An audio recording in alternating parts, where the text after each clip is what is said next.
And then at some point you show up at a different kind of event in Virginia with Leif and I working with a company for our company, Echelon Front. We're doing a leadership training for a company, and you decided to come down and check it out. Leif said, come on down and check this out. See what you think of this. Yeah. So Leif had talked to me a couple years ago when I was leaving that F-35 job before I went up to D.C. And he's like, hey, man, Jocko and I are doing this thing. It's going to be awesome.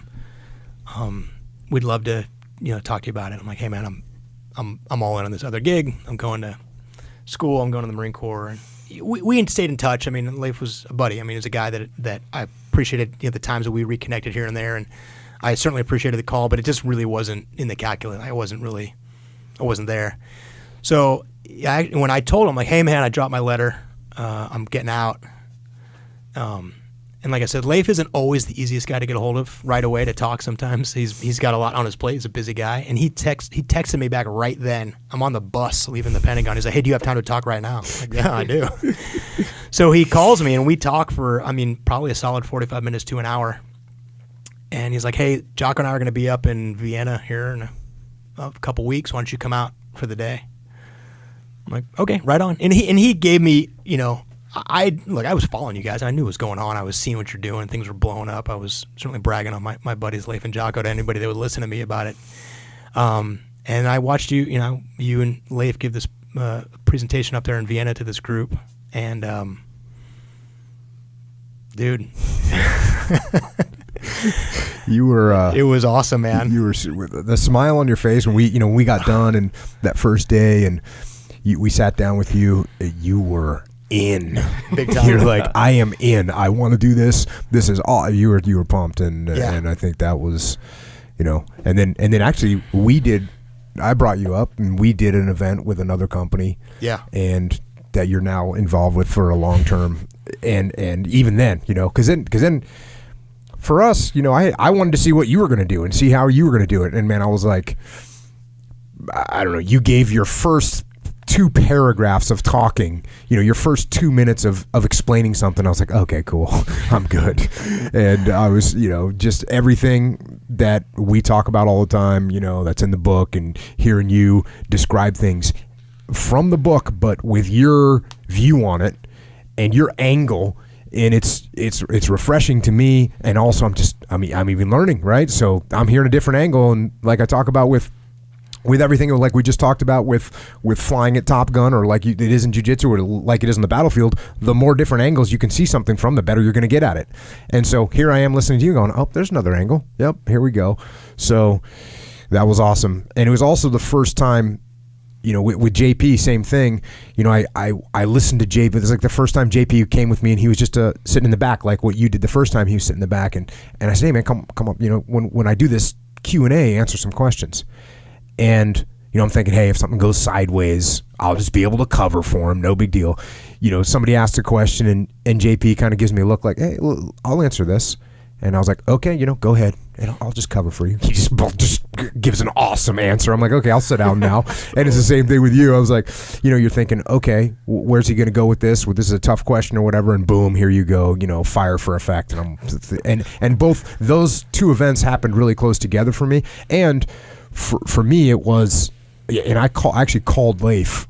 I think it was the next day, or it might have been that evening. And I said, hey Leif, we're good to go. Like, we are not going to have to do all of this ourselves, because Dave and JP can do this. They get it. They can do it. And which was, everybody in their own, I don't want to think it's arrogance, but it's just, you don't see it. And so you kind of think, and you know what it's like when you're in command of something. That's one of the really hard things to do, is let go, and Leif's talked about this all the time, when I'd be watching him roll out the gate for his first mission. I'd done all kinds of missions like that, and here he's going out on his first one that he's in charge of, and you're thinking, man, I should just go. I want to go. And then 2 hours he comes back, and you're like, high five, and then you go, cool. I don't have to be the guy that goes every time. And so when I saw you, when I saw JP, and I was like, this is awesome. And I called Leif and said, we are going to be good to go. Other guys, they can do this. They can bring the same message. They can bring the same passion and power and knowledge. And that was very, very, refreshing to me. And bottom line is the experiences are the same. I mean, they're not exactly the same, but the experience in Ramadi is the same, and then the experience that we had throughout our military career, and now you get to see what it's like interacting with businesses, and you see all those similarities. So that was a big day. And so, in case I haven't made this clear yet, Dave now is with us, part of the Echelon Front team, and doing what we do, helping businesses with their leadership in their companies. So it's awesome. It's awesome having you on. It's huge for me. I told you, I left the Marine Corps, so I'm like, there's something missing, and I can't stay in Marine because there's something missing. Well, you leave the Marine Corps, like, how in the hell am I going to recreate that thing that I'm looking for? Not in the military. That's all I know is that's the place, and that was my biggest fear was, I'm not just going to go to work, go do something so I was worried. Like, I got to find something. And that's part of the reason why that first gig with you guys in the back, I was like, holy cow, man, you've got to be kidding me. It's all those things you just discussed, all those things that I spent my whole life living and breathing and learning, and then it's with people like Lev and Jocko from we're going to do this together? Yeah. So, good deal, Dave? Good. Are you kidding me? Another good deal. Yeah, dude. I wasn't on Monster.com searching for employment opportunities. Lev called me. He said, come to Vienna. I'm like, yeah, okay. My head was a million miles away, man. I'm just working through paperwork to drop my letter out to leave the Marine Corps, like very hastily with no plan B. There was no, I'm leaving to do this. You can ask Whitney. Like, there was zero conversation about what I'm going to do. And I came back from that. I'm like, have a seat. Here's the plan. And dude, it was instantaneous for me. It was instantaneous. And then to be able to share that message and believe it and have all those feelings in a totally different way, and to work with you guys. Yeah.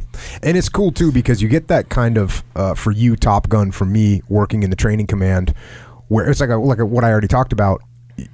You have this experience, and when I was getting out, I was saying, what am I going to do with this thing? What am I going to do with it? I got all this knowledge, and I thought, okay, well, I guess I'll put it in a cruise box over here, lock it up, and it'll fade away and turn into dust. But when you realize that you can take what you learned and you can apply it to all these civilians and civilian companies, it's a pretty damn good feeling to have, and to be able to go out and do it on a regular basis. And one of the best things about it is you get to see the improvement. You get to see teams, and again, it's kind of like when you show up and you see the leadership issues you're having, it's like you're seeing, you know what the future is. You know how to fix it, and you just go, this is going to be fun. And you get to see these people grow and learn and improve and get better. And if they're already good, you get to see them become awesome. If they're not doing great, you get to see them improve their position and then move in that direction. So it's definitely rewarding from that aspect. I know you've already seen that. Yeah, without a doubt. And it, that book and the lessons, and you talked to the title of the book is How U.S. Navy SEALs Lead and Win. My life is what I learned it's from Top Gun in the Marine Corps. It just so happens, like we said, it's exactly the same. I have my own long list of my personal experiences with those things, but I was telling you the other day, like the concepts, it's identical. And so there's no like big leap in my mind, like, oh, how am I going to get there from? How am I going to embrace this? It's, oh yeah, oh my God, that's exactly what I've been doing for the last 23 years. Only my story is this, and this is my view of that. So again, man, it was so easy to just see it and go, this is legit. I want in right now. I'm like, hey, slow down. I'm like, no, 100%. I don't want to go look for it. Like, this is still happening, right? And, yeah, it's happening. So try not to oversell it a little bit, but I was all in 5 minutes into day one. Yeah, it's been awesome so far. And speaking of Echelon Front, if you want to have us come work with your company or with your team or whatever, you can email info@echelonfront.com.